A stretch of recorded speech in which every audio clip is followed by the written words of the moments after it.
Hello, Gemini. Thank you for joining me for your monthly forecast for March. This month begins with a very tender full moon.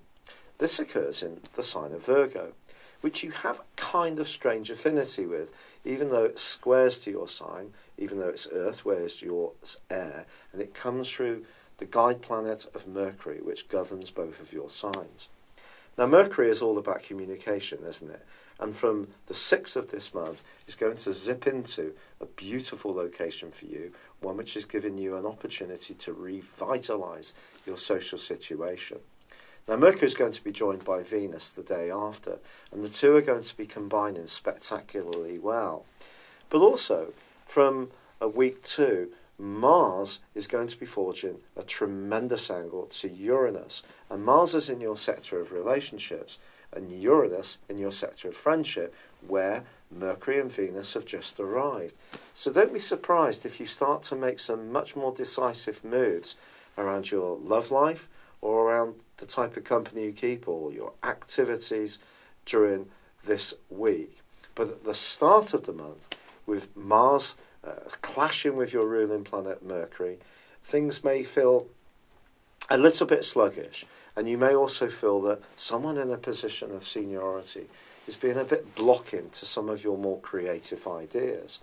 If you are someone who's very compassionate and you care about people, or you're in a job which in some way is nurturing, you're a teacher, a trainer, a counsellor, any role which helps you to look out for those who are perhaps less fortunate, can see you prosper brilliantly well in the second week of this month. But it's also going to be important to make sure that your tendency to help other people doesn't use up all your own resources, so you've got nothing left to feed yourself with.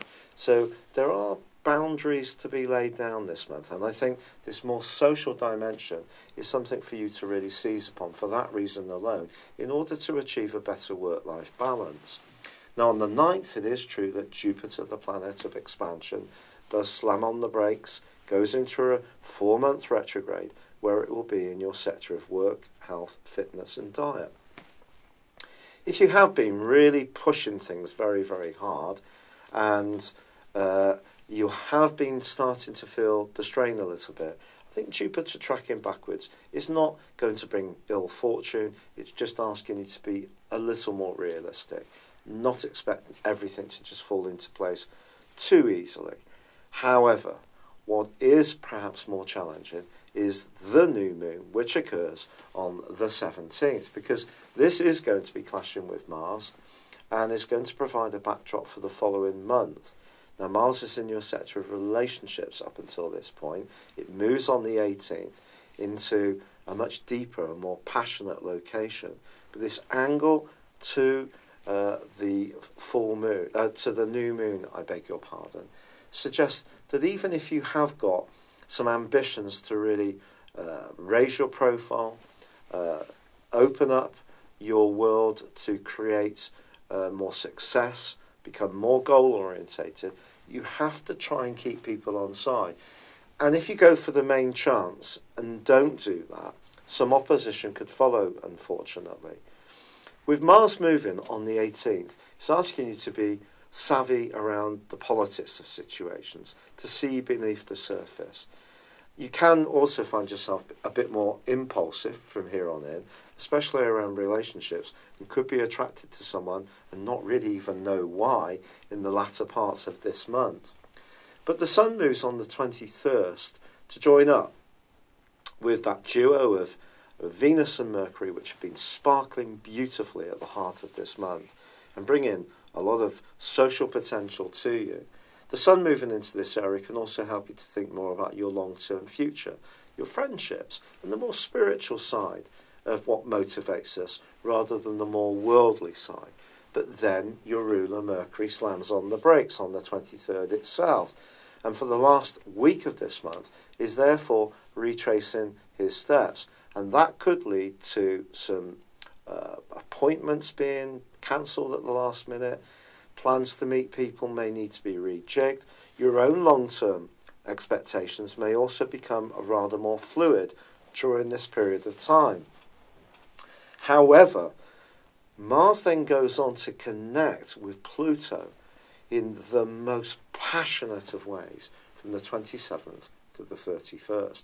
If you're a business person, an entrepreneur, and you have a very clear vision of what you're trying to achieve, pardon me, this particular aspect, I think, can overcome even Mercury and Jupiter tracking backwards, because it's going to give you a raw desire to achieve something really tangible. This could be around property, it could be a big ticket item, it could be about someone you truly fancy. But be prepared, because you could find yourself in the grip of a huge compulsion across these days. And then, as the month draws to a close, Venus, the planet of love, which has been enlightening your social sector, helping you to celebrate the things you have in common with people, well, that moves into a much more reserved and reflective area as this month draws to a close. Perhaps this development is going to be linked to the combination between Mars and Pluto. Mars is about sex, Pluto is about sex, Mars is also about desire, Pluto can be about desire, but it's about power, but it's also about hidden things. And you may be surprised about some of your hidden motivations, which come more to the fore as this month comes to a close. But it can also help you to see into situations, with Venus's help, with a greater depth. And this can help to unlock some mysteries around your relationships, or even about what really motivates you at the core of your very being. This is going to be an exciting month for you, Gemini, one when you can really prosper in terms of your goals. But it is going to be important to look after your welfare too, and also to have some time for fun and frivolity and playfulness, but also be aware of your desire for success and how that impacts on other people. Don't be tempted to take any shortcuts with rules and regulations or other people's rights as this month comes to a close. It's been a real pleasure being with you. I would love it if you would subscribe, comment or like on my channel. But for now, thanks for joining me and good luck. Hello, thank you so much for watching my video. I'd love you to join me at my Horoscope Ace app. You can find this at www.horoscope-ace.com. You can use it through Android, iOS, Apple or Facebook. Check out your ascendant or your moon sign, or download your free birth chart. There's all your favourite videos, plus there are daily, weekly, monthly and yearly horoscopes for general, love, Chinese and Indian astrology. If your passion is tarot, there's my brilliant 3-card money or love tarot readings too. And it's all there at www.horoscope-ace.com. Thank you.